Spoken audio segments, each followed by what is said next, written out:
नमस्कार, आपने देखना शुरू कर दिया है बीआरजी न्यूज़। दिन भर की कुछ अहम और खास खबरों के साथ बीआरजी न्यूज़ रूम में आप सबका स्वागत है। खबरों का सिलसिला शुरू करने से पहले एक नज़र आज की सुर्खियों पर। कृषि कानूनों के खिलाफ विरोध प्रदर्शन में शहीद हुए किसानों को कांग्रेस पार्टी की ओर से श्रद्धांजलि। प्रदेश कांग्रेस उप प्रमुख ने मास्क नहीं पहनने पर पुलिस की ओर से वसूला गया जुर्माना, जिससे माहौल गरमाया।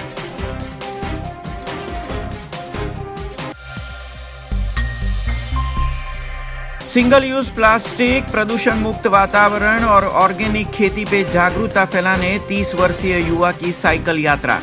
20 किलोमीटर की यात्रा पूरी कर बड़ौदा पहुंचे ब्रिजेश शर्मा।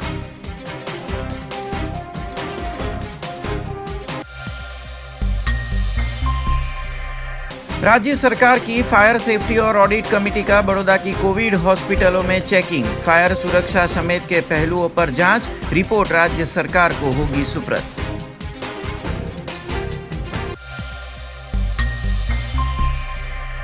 अब देखते हैं खबरें विस्तार से। राज्य में कोविड अस्पतालों में बीते कई महीनों से आग लगने की घटनाएं सामने आई है, जिसको लेकर राज्य सरकार सतर्क हुई है और फायर सेफ्टी और ऑडिट कमेटी का गठन किया गया है। आज ये टीम बड़ौदा पहुंची थी, जहां पर बड़ौदा की 77 कोविड अस्पतालों में फायर सेफ्टी की जांच इस टीम की ओर से की गई।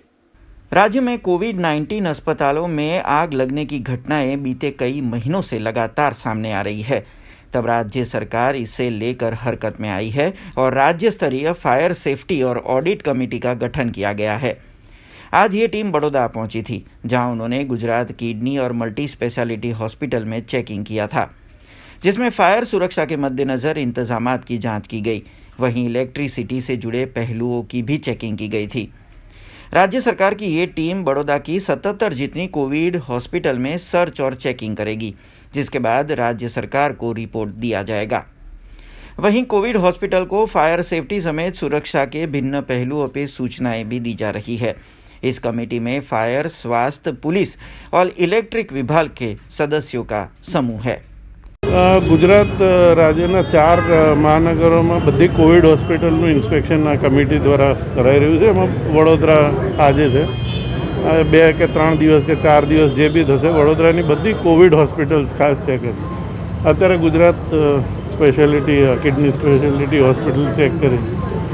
એમાં ફાયર સિસ્ટમ છે, પણ એને ઓન ઓફ કરવા માટેની યોગ્ય સ્વિચીસ કેવી રીતે હોવી જોઈએ, વેન્ટિલેશન કેવી રીતે, સ્ટેરકેસ ખાસ કરીને જે બંધ રાખવામાં આવ્યું છે એનું, ઇલેક્ટ્રિસિટીમાં કંઈક અર્થિંગ ને જે બી પ્રોબ્લેમ હોય એના માટે બી સૂચના ઇલેક્ટ્રિકલ ઇન્સ્પેક્ટર દ્વારા અપાઈ છે। એટલે આવી નાની નાની અને એસ્કેપ રૂટ બીજા છે, પાછળ સ્ટેરકેસ છે, તો કોઈ રૂટ ઓબ્સ્ટ્રક્ટેડ હોય, વોર્ડની અંદર સ્પ્રિંકલર્સ યોગ્ય પ્રમાણમાં ના હોય, ઓછા હોય, અથવા ડિટેક્ટર નાખેલા હોય જે નીકળી ગયા હોય, તો એટલે નાની નાની એવી બાબત છે, પણ એ ટોટલ થઈને ફાયરની વખતે મદદરૂપ થઈ શકે એ બધું આપણે એમને સૂચના આપી દીધી છે। ને આવી રીતે દરેક હોસ્પિટલ જે વિઝિટ થશે એમને સૂચના આપી અને એક નોટ આપીશું કે જે એ લોકોએ ફોલો કરવા। નોટિસ એ રૂપમાં આપવામાં આવે છે કે અત્યારે એમને આપણે જે સૂચન કર્યું છે એનું તાત્કાલિક પાલન થાય।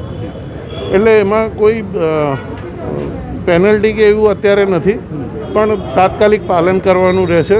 નહીં તો કોવિડ ડેઝિગ્નેશનમાંથી કદાચ સરકાર નિયમાનુસાર પગલાં બી લઈ શકે। પણ जो आ हॉस्पिटल में देखाયું છે એમાં બહુ મોટા કોઈ ફોલ્ટ નથી, નાના છે જે તાત્કાલિક કરી શકાય। ફાયર, પોલીસ, ઇલેક્ટ્રિકલ ઇક્વિપમેન્ટ અને ઇન્સ્પેક્ટર, ચીફ ઇન્સ્પેક્ટર ઓફ એના છે કે જે નિષ્ણાત એ છે ઇલેક્ટ્રિસિટીનું કે કેટલો લોડ વાપરે છે, શું કરી શકે છે, એની વહેંચણી બરોબર છે કે નહીં, એમાં ફાયર થાય તો ક્યાં કેવી રીતે કટ ઓફ થાય, શું થાય, એ તમામ ચીજો चेक કરવામાં। नवनाथ कावड़ यात्रा समिति की ओर से बड़ौदा शहर के मध्य में से गुजरती विश्वामित्री नदी के तटीय इलाकों को साफ और सुंदर बनाने की मुहिम चलाई जा रही है। तब आज कामनाथ महादेव मंदिर के पीछे के विस्तार जो विश्वामित्री का किनारा का विस्तार है उसकी साफ सफाई की गई थी। नवनाथ कावड़ यात्रा समिति की ओर से आज बड़ौदा के मध्य में से गुजरती विश्वामित्री नदी के पुनर्जीवन और शुद्धिकरण का समाज सेवी कार्य किया गया, जिसमें विश्वामित्री नदी के तट पर आए कामनाथ महादेव मंदिर के किनारे की जगह की सफाई की गई। बड़ौदा में विश्वामित्री नदी के तट पर आए मंदिरों को बनारस के गंगा घाट के तर्ज पर सुंदर और प्राकृतिक बनाने का लक्ष्य नवनाथ कावड़ यात्रा समिति की ओर से रखा गया है। સૌપ્રથમ તો હું કાવડ યાત્રા સમિતિને અભિનંદન આપું છું અને આભાર વ્યક્ત કરું છું કે આટલું સુંદર કાર્ય વિશ્વામિત્રી નદી એ વડોદરાનો ઇતિહાસ છે એવું કહીએ તો પણ એ ઓછું નથી। આટલું સરસ અહીંયા આગળ ડેવલપમેન્ટ થયું છે। શહેરની મધ્યમાંથી નદી પાસ થાય છે, જે પ્રમાણે બનારસમાં ગંગા નદી પાસ થાય છે એવું જ વડોદરામાંથી વિશ્વામિત્રી નદી પાસ થાય છે। આટલો સુંદર ઓવારો છે। એની સમાનતા પણ જોઈએ તો બનારસના ઘાટની સમાનતાવાળા આ બધા ઘાટ છે। ચોક્કસ એની ઉપર ધ્યાન આપી અને એને ચોખ્ખું કરવા જોઈએ। કાલે જ સૂચના આપી, નીરજભાઈનો ફોન હતો, અમારા મહામંત્રી શ્રી રાકેશભાઈનો પણ ફોન હતો। આજે આપ જોઈ શકો છો કે કોર્પોરેશનની આખી ટીમ આ સફાઈમાં જોડાઈ છે અને હવે અમે એવી પણ ઈચ્છા રાખીએ છીએ કે આ સફાઈ એકવાર થાય પછી એ રેગ્યુલર બેઝ ઉપર મેન્ટેન થાય, એવી પણ અમારી એક ઈચ્છા છે અને ચોક્કસ એ દિશામાં 100% કોર્પોરેશનમાં પણ આપણે એક વિનંતી કરીશું અને કોર્પોરેશનની સહાય લઈ અને આ ઘાટ ફરી સુંદર બને, સ્વચ્છ બને અને ફરી વડોદરા હરિયાળું રમયાણું બને ને વિશ્વામિત્રી નદી એક શુદ્ધ નદી, શુદ્ધ પાણી સાથેની વહેતી થાય તેવો અવશ્ય प्रयत्न કરવો જોઈએ। तब आज नवनाथ कावड़ यात्रा समिति के अध्यक्ष नीरज जैन समेत सदस्यों ने विश्वामित्री के तट की सफाई की थी। साथ ही में विश्वामित्री के किनारों के विस्तार को स्वच्छ और सुंदर बनाने पालिका प्रशासन से साजो सामान की भी गुहार लगाई गई थी। आ सफाईना अनुसंधान एटले नवनाथ महादेव कावड़ यात्रा समिति द्वारा 2014 થી લઈને નવનાથ મહાદેવ મંદિરોનો જીર્ણોદ્ધાર માટે પ્રયત્ન કરીએ છીએ। અત્યાર સુધીમાં આ કામનાથની બાજુમાં આવેલો વિશ્વામિત્રીનો ઓવારો પહેલાં પણ સફાઈ કરી છે, ઘડીએ ઘડીએ કરી છે, પરંતુ કોઈને કોઈ રીતે ધ્યાન કોઈએ નહીં આપવાના કારણે પાછું ગંદકી અહીંયા થઈ જાય છે। આજે ફરીથી આની સફાઈનું શરૂઆત થઈ છે। અમે એવી આશા રાખીએ છીએ કે વડોદરા મહાનગરપાલિકાના સફાઈ વિભાગ દ્વારા અને જંગલ ખાતા દ્વારા એટલે કે ગાર્ડન વિભાગ દ્વારા આની નિયમિત કટિંગ થશે તો આ ચોખ્ખો થશે ધીમે ધીમે। અને મારી એવી જાહેરમાં કોર્પોરેશનને ઓફર છે કે કોર્પોરેશન મને જેસીબી આપે, ટ્રક આપે, થોડા માણસ આપે, આ સફાઈ કરી વડોદરાના લોકોની લોકો ભાગીદારી દ્વારા આ જે કામનાથનો ઘાટ છે, બનારસનો ગંગા ઘાટ જેવો છે, એને પથ્થરો લગાવડાવીને આપવાની અમારી તૈયારી છે। સવાલ આટલો છે કે કોર્પોરેશનનું તંત્ર અમને ખુલ્લેઆમ મદદ કરે, ખુલ્લા દિલે મદદ કરે। અમારે એમની પાસે ખાલી સાધન જોઈએ છે, બાકી વડોદરા શહેરની જનતા બધું જ કરશે અને નવનાથ મહાદેવ કાવડ યાત્રા સમિતિ આ દિશામાં કંઈ પણ કરવા માટે તૈયાર છે। शहर के स्टेशन विस्तार में अभी निर्माण हुए जैन महल के निर्माण में भ्रष्टाचार का आरोप पूर्व नगर सेविका अमी रावत ने लगाया है। एक बयान जारी करते हुए उन्होंने पालिका पे और साथ ही में बड़ौदा शहर के भाजपा समिति पर निजी बिल्डर को फायदा करने का आरोप लगाया है। शहर के स्टेशन विस्तार में बने जैन महल में पालिका और भाजपा की ओर से भ्रष्टाचार किए जाने का आरोप पूर्व नगर सेविका अमी रावत ने लगाया है। अमी रावत के मुताबिक 250 करोड़ की ज़मीन पालिका ने निजी बिल्डर को कौड़ियों के दाम दे दी। वहीं उसमें बस स्टॉप दिया गया है, जिसके प्रवेश हेतु पंचायत की ज़मीन पर एक छोटी सी गली दे दी गई है। आम जनता की सुविधाओं से ज़्यादातर बिल्डर का फ़ायदा देखते हुए जैन महल का निर्माण किया गया है। तब आज शहर भाजपा और पालिका पे गंभीर आरोप लगाते हुए कांग्रेसी पूर्व नगर सेविका अमी रावत ने बयान जारी किया है। एक बाजू स्मार्ट सिटीनी वातो करे छे ने स्मार्ट प्लानिंगनी वात करनारा बरोड़ा शहरना स्मार्ट भ्रष्टाचारी भारतीय जनता पार्टी 250 करोड़नी जमीन सौ प्रथम तो जनमहल माटे कोई भी जातनी किंमत वसूल्या वगर जनमहलना स्कीम माटे आपी दीधी। एमां बस स्टॉप शोधवू पड़े ए रीतना आखो जे फ्रंटेज छे त्यां कॉमर्शियल दुकानों बांधी काढी। जनमहलना स्मार्ट प्लानिंगमां बिल्डरने कमाई आपवा माटे ने बिल्डरने फेवर करवा एटली तो उतावळ हती के एना रस्ता आपवानुं बी भूली गया। पछी युनिवर्सिटीनी जमीन मांगवामां आवे जेनो विरोध थयो ने आजे पंचायतनी जमीन કોઈ બી કાગળિયા કર્યા વગર પંચાયતે કોર્પોરેશનને આપી નથી, તેમ છતાં દિવાલ તોડીને પંચાયતની જમીનમાંથી 6 મીટરની નાની ગલીમાંથી રોડ આપે છે. એક બાજુ state of art bus stop બનાવવાની વાત કરે છે અને બીજી બાજુ 6 મીટરની નાની એન્ટ્રન્સ. જ્યારે તમે બસ સ્ટોપ બનાવતા હોય તો બસ સ્ટોપની એન્ટ્રી તો બસો માટે અવર જવર માટે ભવ્ય બનાવવી જોઈએ.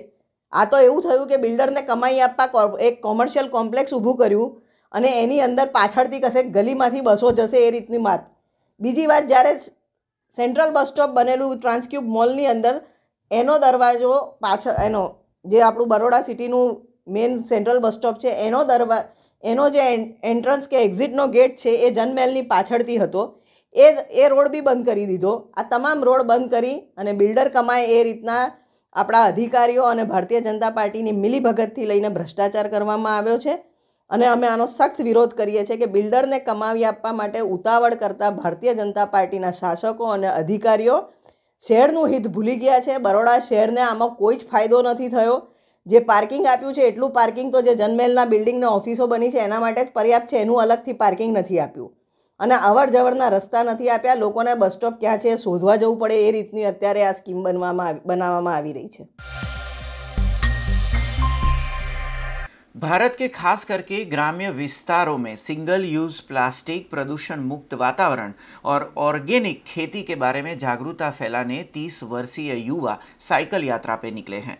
ब्रिजेश शर्मा नाम के युवा आज बड़ौदा पहुंचे थे, जहां पर उन्होंने उनके सामाजिक उद्देश्यों के विचार मीडिया से साझा किए.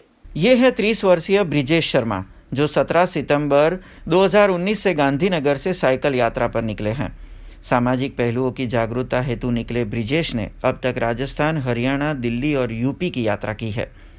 खास करके ग्राम्य विस्तारों में छात्रों समेत नागरिकों को सिंगल यूज प्लास्टिक के उपयोग, प्रदूषण मुक्त वातावरण और ऑर्गेनिक खेती के बारे में ब्रिजेश जागरूक कर रहे हैं. अब तक 20,000 किलोमीटर की साइकिल यात्रा ब्रिजेश ने की है. ब्रिजेश शर्मा मध्य प्रदेश के मुरैना के रहने वाले हैं. सामाजिक जागरूकता और प्रदूषण मुक्ति पर वो पूरे भारत में साइकिल यात्रा के जरिए मुहिम चला रहे हैं. आज जब वो बड़ौदा पहुंचे तो उन्होंने मीडिया से अपने विचार साझा किए थे. मेरा नाम ब्रिजेश शर्मा है और मैंने अपनी यात्रा 2019 में 17 सितंबर को स्टार्ट किया था गांधीनगर से गुजरात के. तो मैं उस टाइम पे गुजरात कर नहीं पाया था, सीधा Rajasthan, Haryana, Delhi, UP 7 state complete किए, जिसमें मैं 20,000 किलोमीटर की साइकिल यात्रा कर चुका हूँ. 22 लाख स्कूली बच्चों को अभी तक मैं सिंगल यूज प्लास्टिक और सबसे ज़्यादा कि हम पॉल्यूशन को लेके और सेकंड थिंग कि ऑर्गेनिक खेती उसको लेके मैं गांव में जाता हूँ, सिटी में जाता हूँ और लोगों को गांव के बीच में करीबन 2-3 दिन मैं उधर बिताता हूँ, वहाँ के लोकल लोगों को अवेयर करता हूँ. फिर उसके बाद मैं स्कूल्स, कॉलेज, यूनिवर्सिटी में जाता हूँ. तो अभी तो ये सारे बंद हैं, पर ज़्यादा से ज़्यादा मैं गाँव में जाता हूँ और वहाँ पर जाके बच्चों को और वहाँ के लोगों को कि हमें प्लास्टिक का उपयोग क्यों नहीं करना चाहिए और ऑर्गेनिक खेती को बढ़ाने के लिए मेरे से काफ़ी सारे कृषि विद्यालय के जो टीचर हैं वो मेरे से कांटेक्ट में रहते हैं. तो उनके द्वारा मैं उनको ऑर्गेनिक खेती के लिए बढ़ावा कैसे दिया जाए अवेयर करता हूँ. यहाँ से आगे सर मैं अपने सूरत जाने वाला हूँ और सूरत के बाद हम गुजरात का ही कोस्टल एरिया 1 महीने तक मेरे साथ 1-2 लोग और हैं वो भी जुड़ने वाले हैं.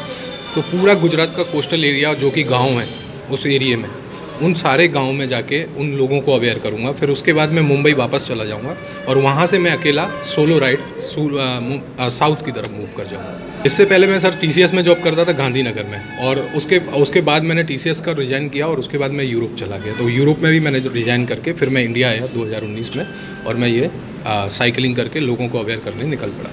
मेरा नाम ब्रिजेश शर्मा है और मैं मध्य प्रदेश के मुरैना शहर से हूँ और 30 की एज है मेरी और मैं अभी तक 186 डे है आज मेरा साइकिलिंग का. तो इस टाइप से मैं साइकिलिंग कर रहा हूँ. परम पूज्य प्रमुख स्वामी महाराज का 99वां जन्मोत्सव आज है. तब चाणसद उनकी जन्मभूमि पर आज विशेष पूजन अर्चन के साथ सोशल डिस्टेंसिंग का ख्याल रखते हुए परम पूज्य प्रमुख स्वामी महाराज का जन्मोत्सव मनाया गया. स्वामीनारायण संप्रदाय के आध्यात्मिक गुरु परम पूज्य प्रमुख स्वामी महाराज का 99वां जन्मोत्सव चाणसद में मनाया गया. स्वामीनारायण मंदिर समेत चाणसद गांव को सजाया गया था. परम पूज्य प्रमुख स्वामी महाराज के प्रागट्य स्थान पर भाविक भक्त बड़ी संख्या में पहुंचे थे. पर मंदिर के वॉलंटियर की ओर से मास्क और सोशल डिस्टेंस का भी खास ख्याल रखते हुए भक्तों ने परम पूज्य प्रमुख स्वामी महाराज के दर्शन किए थे। युगातीत युग पुरुष जे विश्व वंद संत विश्वनी अंदर घણા બધા પ્રમુખ થયા છે, પરંતુ ભારતના પ્રેસિડેન્ટ અબ્દુલ કલામ સાહેબ આટલા વિદ્વાન હોવા છતાં જેને પોતાના અંતિમ ગુરુ તરીકે એમને ટ્રાન્સેન્ડન્સ બુકની અંદર લખ્યું કે મહાપ્રમુખ સ્વામી ઇઝ માય અલ્ટિમેટ ટીચર, એવા વિશ્વ અંદર પ્રમુખ સ્વામી મહારાજને આજે 99 વર્ષ પૂર્ણ થાય છે। એમના જન્મ શતાબ્દીના પ્રારંભે આજે ચાણસદ ગામમાં આજે એમના જન્મસ્થાનમાં જ આપણે એમની સ્મૃતિ કરીએ છીએ, એમને વંદના કરીએ છીએ। એમને જે વિશ્વને આદર્શો આપ્યા છે કે વિશ્વની અંદર એ પોતે હંમેશા કહેતા કે મારું એટલું સારું નહીં, સારું એટલું મારું, એ અપનાવીને વિશ્વને આજે ખૂબ ઉદાર ભાવનાથી તૈયાર કર્યું છે। આજે વિશ્વની અંદર પ્રમુખ સ્વામી મહારાજે એવા ઉચ્ચ આદર્શો, એવા મૂલ્યો આપીને આજે વિશ્વને એક સમૃદ્ધ બનાવ્યું છે। આજે સામાન્ય આદિવાસીથી માંડીને દરેક કોમના વ્યક્તિઓ અને દરેક સ્થળના વ્યક્તિઓને પ્રમુખ સ્વામી મહારાજ ઘરે ઘરે જઈને આગળ લાવ્યા છે અને વિશ્વની અંદર આજે કોઈપણ વ્યક્તિ જ્યારે એમને મળ્યા છે ક્યારેય ભૂલી શકતા નથી। એમનો વૈશ્વિક પ્રભાવ એમના જીવનમાં હંમેશા જોવા મળ્યો છે। संपत्ति के मालिक की जानकारी के बाहर बैंक से लोन लिए जाने की एक धोखाधड़ी का मामला सामने आया है, जिसमें संपत्ति के मालिक ने पुलिस कमिश्नर से गुहार लगाई है और बैंक से अपनी प्रॉपर्टी को वापस लेने की मांग की है। बड़ौदा में किसी और की प्रॉपर्टी पर लोन लेकर धोखाधड़ी का मामला सामने आया है। गोत्री विस्तार में आए जानकी डुप्लेक्स की एक जमीन उसके मालिक की जानकारी के बाहर 2004 में भावेश पंचाल नाम के शख्स ने बैंक ऑफ पटियाला में मोर्गेज रखी और साथ ही में बैंक ऑफ पटियाला से उसके ऊपर लोन ले ली, जबकि जमीन का असली मालिकाना हक यशवंत सिंह चौहान का था, जिसमें भावेश पंचाल ने लोन दस्तावेज में जानकी डेवलपर्स के बिल्डर जगदीश पटेल को गारंटर के तौर पर रखा था। जब भावेश पंचाल ने लोन की किस्त नहीं भरी तब बैंक ऑफ पटियाला की ओर से नोटिस जारी हुई, तब जाकर जमीन के असली मालिक यशवंत सिंह चौहान को इस धोखाधड़ी की जानकारी मिली। तब 7 दिसंबर को ये पूरा मामला जिला मजिस्ट्रेट के पास पहुंचा और बैंक के लोन की किस्त नहीं भरे जाने पर 11 दिसंबर को इस संपत्ति को सील कर दिया गया। तब अपनी संपत्ति पर भावेश पंचाल और बिल्डर जगदीश पटेल की ओर से गलत तरीके से लोन लेकर धोखाधड़ी करने का आरोप यशवंत सिंह चौहान ने लगाया है और दस्तावेजी सबूतों के आधार पर अपनी संपत्ति वापस लेने समेत कानूनी कार्यवाही करने की पुलिस कमिश्नर से भी गुहार लगाई है। कलेक्टर साहब ने તેમજ શહેર પોલીસ કમિશનર સાહેબને 7/12/20ના રોજ અમોએ ગોત્રી ખાતેની જાનકી ડુપ્લેક્સ 15 એવાળી મિલકત જે અમારી માલિકીની છે અને વર્ષોથી તેનો પ્રત્યક્ષ કબજો અમારો છે। 2004ની અંદર ભાવેશ પંચાલ નામના ઈસમે એ મિલકત ઉપર અમારી જાણ બહાર જાનકી ડેવલપર્સના માલિક જગદીશ પટેલને જામીનમાં રાખી બેંક ઓફ પટિયાલાને ₹8 લાખ લોન લઈ તે પ્રોપર્ટી મોર્ગેજ ડીડ કરી આપેલી, જેની જાણ અમને થયેલી અને તાત્કાલિક અમોએ જાણ થતાં ગોત્રી પોલીસને અમારી ફરિયાદ આપેલી છે, જેની જાણ પણ પોલીસ કમિશનર સાહેબને પણ કરેલી છે। જે અંગે અમે સિવિલ કોર્ટમાં દાવો પણ કરેલો છે, જે પણ ચાલે છે। તેમજ નામદાર ગુજરાત વડી અદાલતના હુકમ અનુસાર DRT બોમ્બે ખાતેની અપીલ, DRT 2 ખાતેની અપીલ, આ તમામ કાર્યવાહી સરફેસ એક કાયદાની જોગવાઈ મુજબ કરેલી છે બેંક સામે, ભાવેશ પંચાલ સામે, જગદીશ પટેલ સામે। તે તમામ કાર્યવાહીનો આખરી નિર્ણય હજી સુધી આવેલો નથી। તેમ છતાં સ્ટેટ બેંક ઓફ ઇન્ડિયા જેણે બેંક ઓફ પટિયાલા બંધ થતાં ટેક ઓવર કરેલી છે, તે તમામ અમારી હકીકતો, કોર્ટ કાર્યવાહીની હકીકતો કલેક્ટર સાહેબને તેમજ પોલીસ કમિશનર સાહેબને છુપાવીને ગોત્રી પોલીસનો બંદોબસ્ત લઈ અમારી મિલકત અમારી જાણ બહાર અમારી ગેરહાજરીમાં સીલ કરી દીધી છે, જે અંગેની અમોએ લીગલ કાર્યવાહીનો પ્રારંભ કરી દીધો છે અને અમને પૂરી સંતુષ્ટિ છે કે અમને ન્યાય મળશે જ। खबरों का सिलसिला यूं ही जारी रहेगा, पर उससे पहले लेंगे एक कमर्शियल ब्रेक। तो देखते रहिए BRG न्यूज। BRG ग्रुप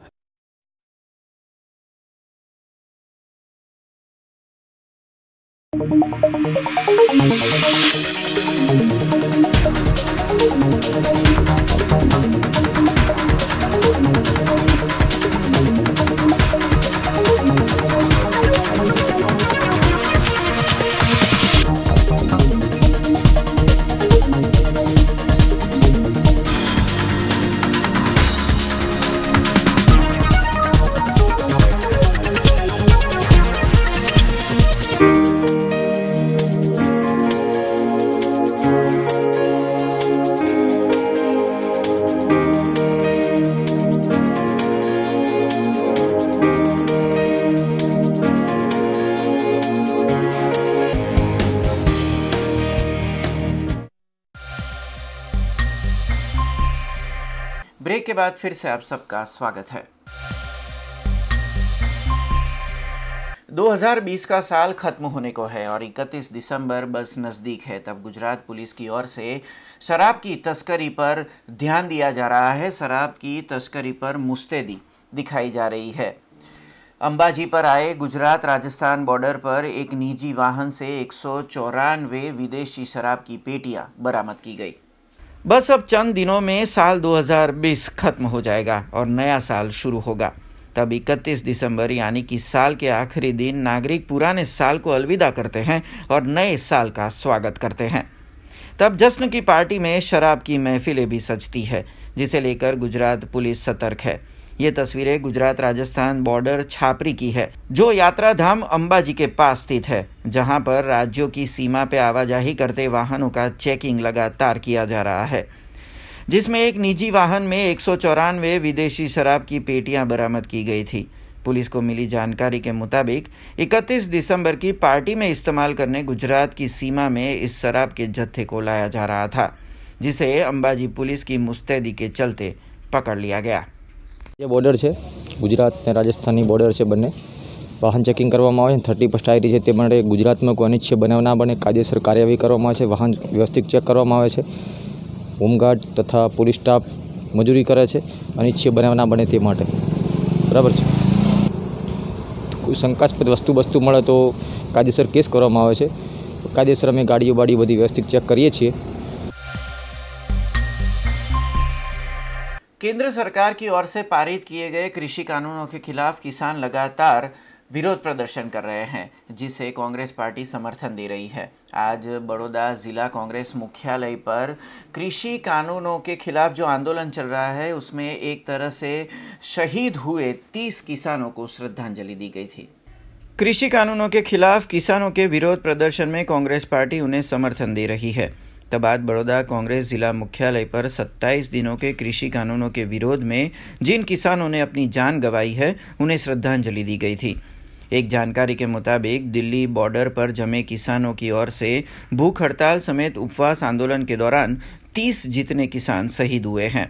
तब बड़ौदा जिला कांग्रेस पार्टी ने आज श्रद्धांजलि के साथ केंद्र सरकार के खिलाफ विरोध प्रदर्शन किया। श्रद्धांजलि में कांग्रेस कार्यकर्ताओं की ओर से 2 मिनट का मौन रखा गया था। वहीं कांग्रेस पार्टी की ओर से केंद्र और भाजपा सरकार के खिलाफ मर जवान मर किसान के नारे के जरिए विरोध प्रदर्शन भी किया गया था। स्वागत है।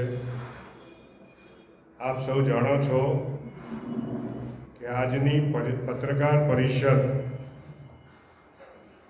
एक केंद्र सरकारना काळा कायदाओना विरुद्धमां जे खेडूत आंदोलन चाली रह्युं छे एना समर्थनमा गुजरात प्रदेश कांग्रेस कमिटी द्वारा समग्र राज्य में दरेक जग्याए पत्रकार परिषद करी અને શહીદ થયેલા કડકડતી ઠંડીમાં પોતાના અધિકારોની માગોને માટે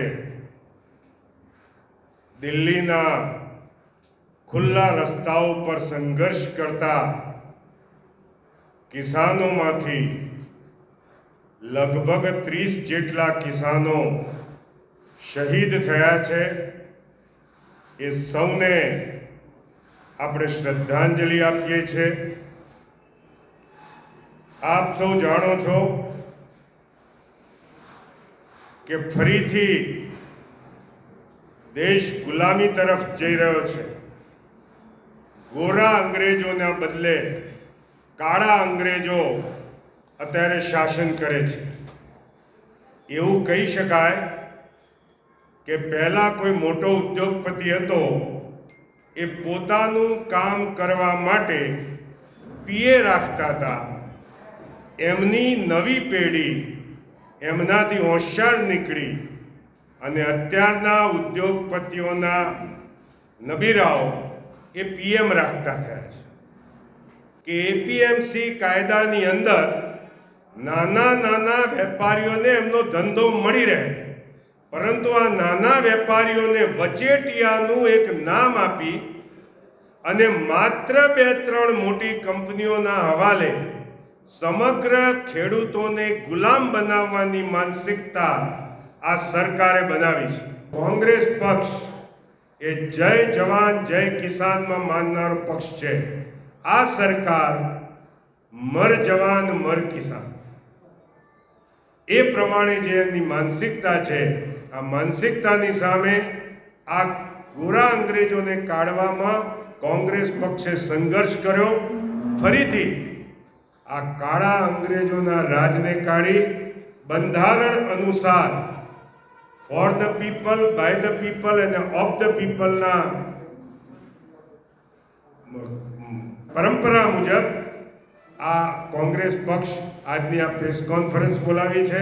પાકિસ્તાનના પૂર્વ પ્રધાનમંત્રીના પરિવારમાંથી દુઃખદ અવસાન થયું તો શોક સંદેશો આપણા સૂટ બૂટ લૂંટ અને ઝૂંટની સરકારના વડાએ તાત્કાલિક પહોંચાડ્યો, પરંતુ 30 જેટલા ખેડૂતો કડકડતી ઠંડીની અંદર પૂર્ણતઃ ગાંધી માર્ગે કોઈ પણ પ્રકારના કાયદાનો ભંગ કર્યા વિના એમના અબાધિત અધિકારો માટે લડત કરતા હોય તો પણ સંવેદના કરવાનો આ વડાપ્રધાનને કોઈ સમય નથી। એ જ બતાવે છે કે આ સરકાર સંવેદનહીન સરકાર છે। नर्मदा जिला विकास अधिकारी की ओर से सागबारा कस्बे में 4 एम्बुलेंस सेवाओं को आज हरी झंडी दी गई। 25 लाख की लागत से शुरू हुई इस एम्बुलेंस सेवाओं के जरिए सागबारा कस्बे के गांवों के प्राथमिक स्वास्थ्य केंद्रों पर ये एम्बुलेंस सुविधाएं मुहैया करवाई गई है। नर्मदा जिला विकास अधिकारी डॉक्टर जिन्सी विलियम की ओर से 4 नई एम्बुलेंस सेवाओं को हरी झंडी आज दी गई। करीबन 25 लाख रुपए की लागत से सागबारा कस्बे के देवमोगरा, कोलवान, सेलम्बा और नाना काकड़ीआंबा प्राथमिक स्वास्थ्य केंद्रों को नई एम्बुलेंस दी गई थी।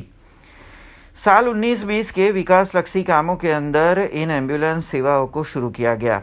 ग्राम्य विस्तार के नागरिकों को गंभीर बीमारी या फिर आपातकालीन स्थिति में तुरंत पास के जिले या फिर शहर के अस्पतालों में इलाज हेतु पहुंचने में परेशानियों का सामना न करना पड़े, उसके मद्देनज़र नर्मदा जिले में ये स्वास्थ्य सुविधा दी गई है। आज नर्मदा जिला मुख्यालय से 4 एम्बुलेंस को प्राथमिक स्वास्थ्य केंद्र के इंचार्ज को सुपुर्द किया गया और हरी झंडी दिखाकर इसकी शुरुआत करवाई गई। इस बीच के विकासशील तालुका के ग्रांट के हेठल हमने हेल्थ विभाग में काम करने के लिए 4 एम्बुलेंस परचेज किया है। ये सागबारा में हमने अलॉट किया है, 4 पीएचसी में, देवमोगरा, कोलमा, नाना काकड़ीआंबा और सेलम्बा में। और हम आशा करते हैं कि एस्पिरेशन डिस्ट्रिक्ट में भी ये काम लगेगा। साथ में मैटरनल हेल्थ, चाइल्ड हेल्थ और बाकी सभी इंडिकेटर सुधारने में भी हमें मदद करेंगे। 25 दिसंबर को बस अब गिनती के दिन बाकी है, तब क्रिस्तियों के त्योहार नाताल पर्व की तैयारियां भी जोरों शोरों पर है। पर इस पर्व पर भी कोरोना महामारी का साया मंडराया है। तब चर्च में नाताल की प्रार्थना सभाएं वर्चुअल और ऑनलाइन तरीके से आयोजित की जाने वाली है। विश्व भर में कोरोना महामारी चल रही है, जिसके चलते कुछ ही दिनों में क्रिस्ती समुदायों का बड़ा त्योहार नाताल पर्व आने वाला है, जिसके चलते आज बड़ौदा के फतेहगंज में स्थित लाल चर्च के पादरी ने जानकारी दी है कि इस साल नाताल पर्व के मौके पर कोरोना महामारी के चलते यह चर्च सारे श्रद्धालुओं के लिए बंद रहने वाला है। उनका कहना है कि इस चर्च की सजावट हर साल की तरह सुंदर तरीके से की जाएगी और श्रद्धालु अपनी प्रार्थना घर बैठे ही ऑनलाइन कर सकेंगे। अंत में पादरी ने यह भी जानकारी दी है कि श्रद्धालु चर्च की सजावट व उनके दर्शन को मेन गेट के बाहर से भी कर सकेंगे। 2020 नातालना दिवसों चाले छे। अमे नाताल पहला जे 4 रविवारों होय छे एडवेंट तरीके उजवीए छीए अने एनी उजवणीओ आखा विश्वभर में अने वडोदरा में बधा चर्चों में शरू थई गई है। पण आ वर्षे कोविड-19 ने लीधे जे सलामती राखवी पड़े ए अमारे राखवी पड़े छे।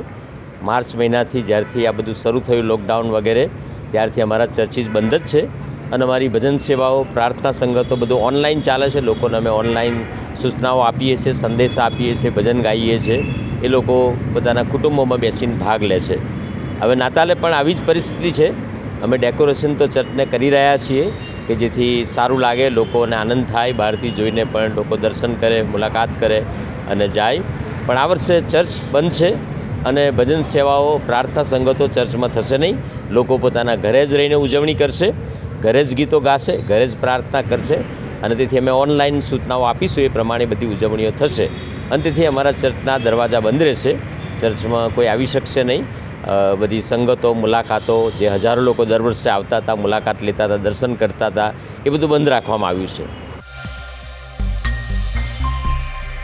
नागरिक संरक्षण दल की ओर से कोरोना काल में कोरोना से बचने के लिए समाज सेवा का कार्य किया गया, जिसमें वाड़ी विस्तार में आए शनिदेव मंदिर में आयुर्वेदिक काढ़े का वितरण किया गया था, साथ में मास्क भी बांटे गए थे।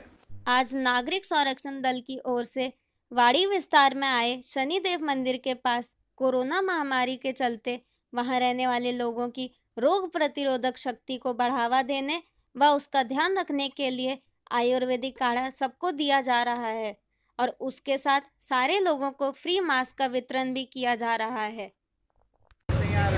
वाड़ी विस्तार में वर्षों जूनू शनिदेव भगवान आ मंदिर है अने साथे शंकर भगवान पण वर्षों जूनू मंदिर है। त्या आगळी कोरोनानी महामारी आखा विश्व में अने भारत देश में खूब अत्यारे वधी रही है, जेना भागरूपे आज वाड़ी विस्तारना नागरिकों भेगा थई नागरिक संरक्षण दळनी साथे रही अने आज एक लोकोने आयुर्वेदिक उकाळानुं वितरण राख्युं छे, साथे साथे फ्री में मास्क वितरण राख्युं छे कि जेनाथी लोकोमां कंई अवेरनेस आवे अने आ उकाळो पी अने कोरोनानी सामे लोकोने रक्षण मळे।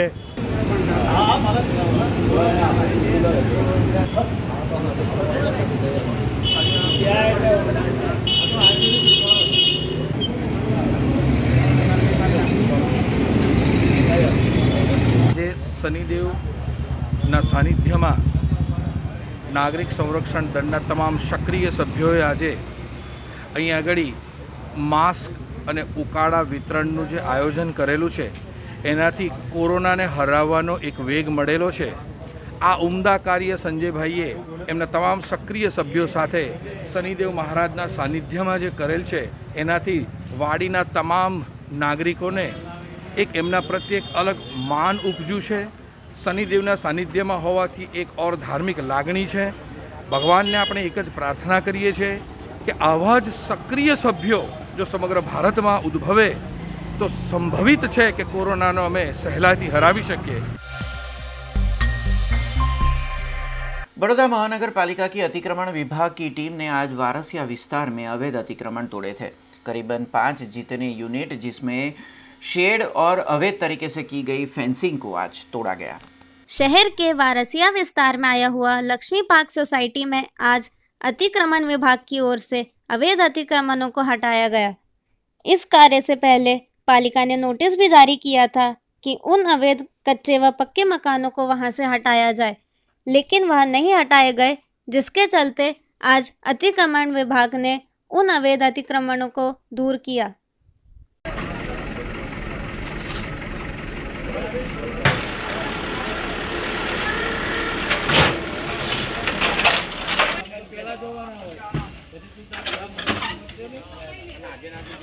આજ રોજ વડોદરા મહાનગરપાલિકાના પૂર્વ ઝોનમાં સમાવિષ્ટ વહીવટી બોર્ડ નંબર 2ના વિસ્તારમાં આવેલ વારસિયા આરટીઓ ઓફિસની પાસે લક્ષ્મી પાર્ક સોસાયટીમાં અડીને કોર્પોરેશનના final plot TP 5 final plot 57 પૈકીની જગોમાં કરવામાં આવેલા ગેરકાયદેસર અનધિકૃત બાંધકામો દૂર કરવા માટે જમીન મિલકત TP દ્વારા અગાઉ નોટિસો આપવામાં આવેલ છે અને સદર નોટિસોના આધારે દબાણકર્તાઓ દબાણ ન દૂર કરેલ હોય આજ રોજ જમીન મિલકત TPનો સ્ટાફ, કોર્પોરેશનનો દબાણ શાખાનો સ્ટાફ, વારસિયા પોલીસ સ્ટેશનનો સ્ટાફ, ફાયર બ્રિગેડ અને MGV સેલના સાથે રાખી આજ રોજ સદર 5 યુનિટના દબાણો, કાચા પાકા ઝૂંપડા, ઓટલા, કમ્પાઉન્ડ વોલ અને ફેન્સિંગ दूर करवानुं हाथ धरेल छे।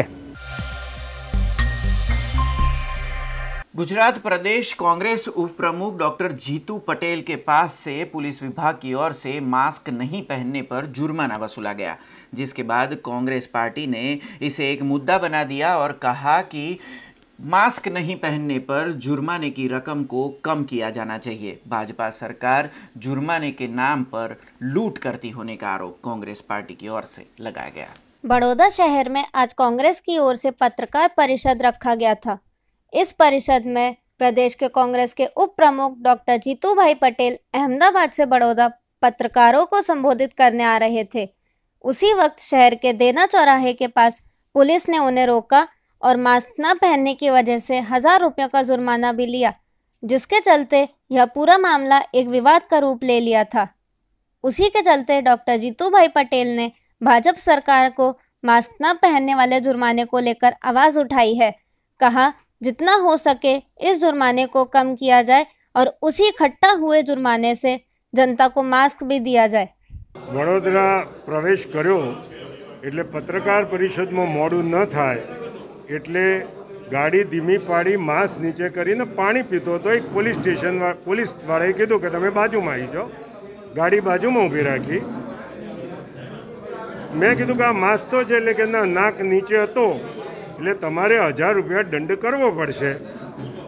મને એમ લાગે છે કે સરકારે એમને જ્યારે દરેક નાકા ઉપરથી કેટલા રૂપિયા ભેગા કરવા એના માટેનો જે ટાર્ગેટ આપ્યો હોય એ પૂરો કરવા માટે કેવળ અને કેવળ પ્રજાને લૂંટવાની આ એક સાજિશ છે।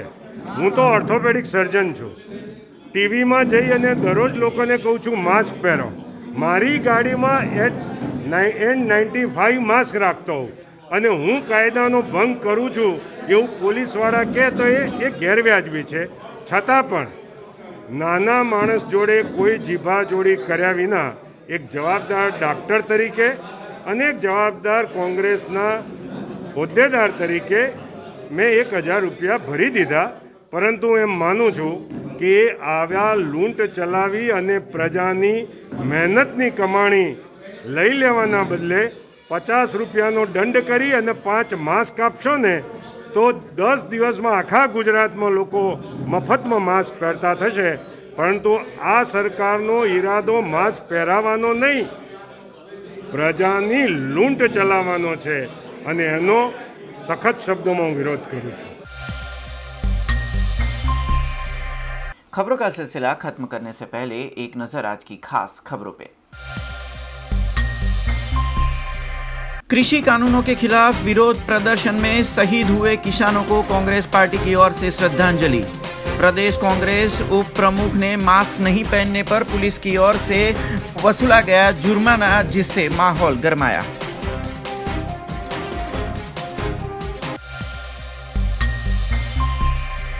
सिंगल यूज प्लास्टिक, प्रदूषण मुक्त वातावरण और ऑर्गेनिक खेती पे जागरूकता फैलाने 30 वर्षीय युवा की साइकिल यात्रा। 20 किलोमीटर की यात्रा पूरी कर बड़ौदा पहुंचे ब्रिजेश शर्मा।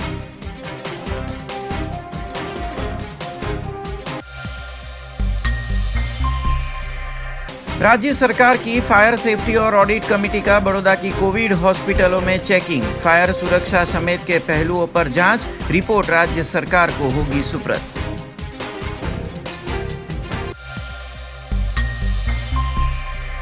ये थी अब तक की खबरें। कल नई खबरों के साथ फिर से उपस्थित होंगे। तब तक BRG न्यूज की पूरी टीम को इजाजत दीजिए। नमस्कार।